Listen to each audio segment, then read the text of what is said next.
I'm going to move Maddie Spadell away from all this.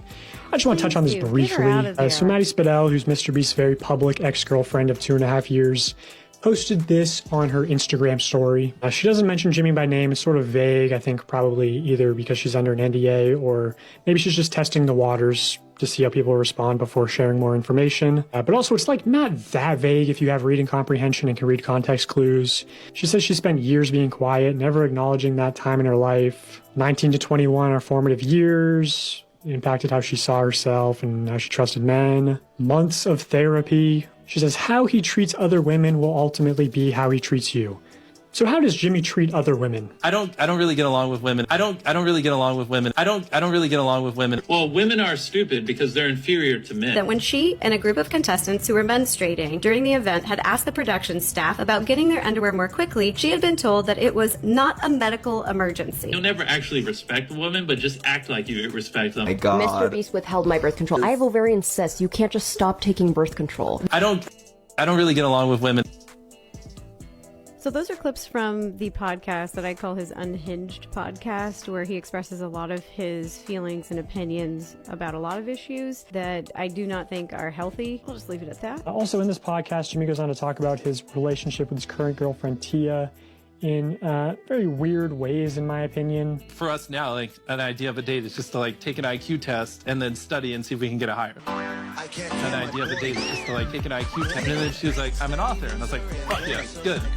She has a hobby, and then I just DM'd her. I was like, oh, so your book, can I read it? She sent it over, read the whole book, and it was just like acting like it was the greatest book ever. I don't really get along with women. It's all of our jobs to protect our friends, our moms, our wives, our sisters, our daughters, ourselves from people like that. That's a pretty clear statement, if you ask me. Now, I almost feel like there's been a campaign against Maddie Spadell to discredit her before she's even shared any information. A lot of like clout chaser and gold digger allegations.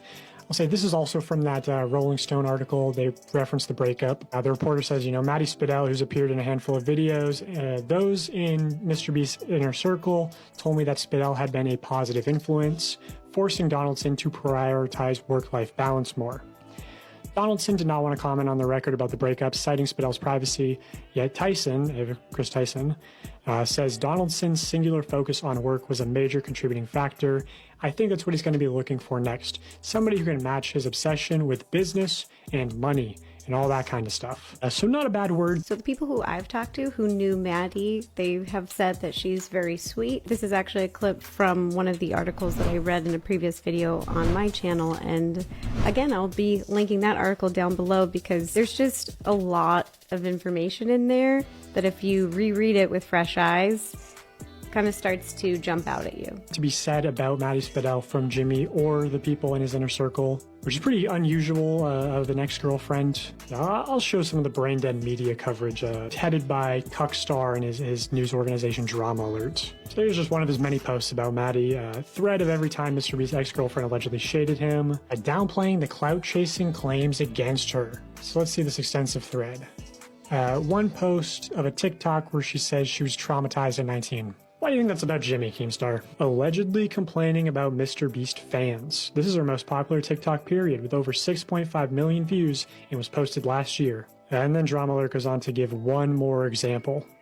And that's the end of the thread. So see her most popular TikTok seems to be alluding to her relationship with Mr. Beast. And then she has hundreds of more TikToks where she never even tried to recreate the success of that first TikTok, right? Like if I'm her social media manager, I'm telling her, hey, post about Jimmy more. And she obviously knows that if she did that, she would get more views, and yet she doesn't do it. Hundreds of TikToks, about 30 of them are about Taylor Swift, maybe 3 are about her ex-boyfriend of 2.5 years, which for a Swiftie, it's extremely, extremely low to post only 3 times about your ex-boyfriend who's now incredibly famous. So if she was clout chasing, she's doing a horrible job at it. Now, Drama Alert, on the other hand, has posted more times in the past month about Maddie Spadell than Maddie Spadell has ever posted about Mr. Beast.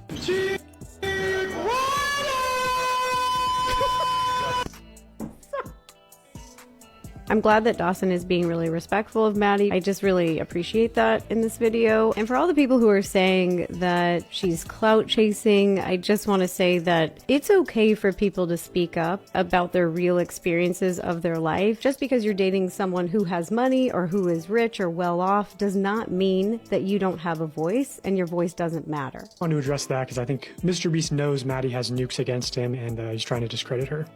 So let's look at this leaked email. This is from Mr. Beast. It says, yesterday Dawson saved 100 billion. Whoa, guys, whoa. Guys, I don't know how that got there. That was the wrong email. I don't know how that got there. Yeah, so I've actually heard from pretty credible people that this email was not leaked. So, why lie about it? Devious or deceptive tendencies. Here he is quoted in that Rolling Stone article saying, I'm great at lying. But I want to focus in on this part where they say, therefore, along with Jeff Hausenbold, our new president and COO, we will be hiring a new chief human resource officer, chief financial officer, interesting, and general counsel, along with other roles to add capacity and competencies to foster a better internal culture as we continue to grow. If replacing your mom's jobs with hiring new people is the first step to making your company less toxic, then where do you think this company culture is coming from? Just keeping it in the family of Jimmy, James, and Sue. In an initiative to foster a better internal culture is Jeff Hausenbold. Now, what's ironic about this is that Jeff Hausenbold has been in the news previously for the internal culture that he helped create as managing partner at the SoftBank Vision Fund. Here's New York Post. Nasty executives shaped macho culture at SoftBank Vision Fund. And here's Bloomberg Business Week. SoftBank Vision Fund employees depict a culture of recklessness. It has also been described as an environment of sycophancy and harassment. So seemingly all the problems that people have with Mr. Beast's internal culture. But this Bloomberg article also goes to call Jeff out by name. Jeff Hausenbold collects cars, including a blue Ferrari, and claims to own a 20,000 bottle wine cellar, although he doesn't drink himself. Acquaintances describe him as smart and arrogant and almost entirely lacking in self-awareness. He's also gotten away with some questionable behavior.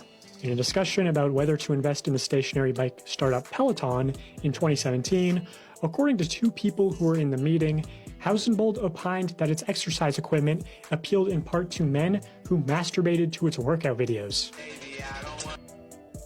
Why would he say that at a meeting with people in the room? Projection much? I think he's tattling on himself. Or this is the reason ladies don't be feeling comfortable at the gym.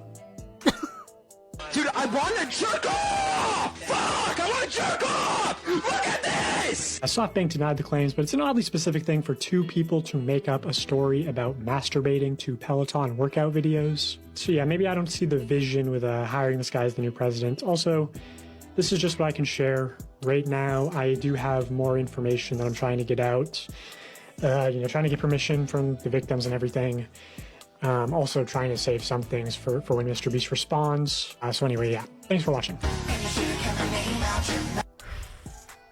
All right, that's the end of the video. A lot more stories are coming. And a big thanks to everyone who's been reaching out to me with their stories. Thank you for trusting me. And to anyone who may be thinking about reaching out, my DMs are open.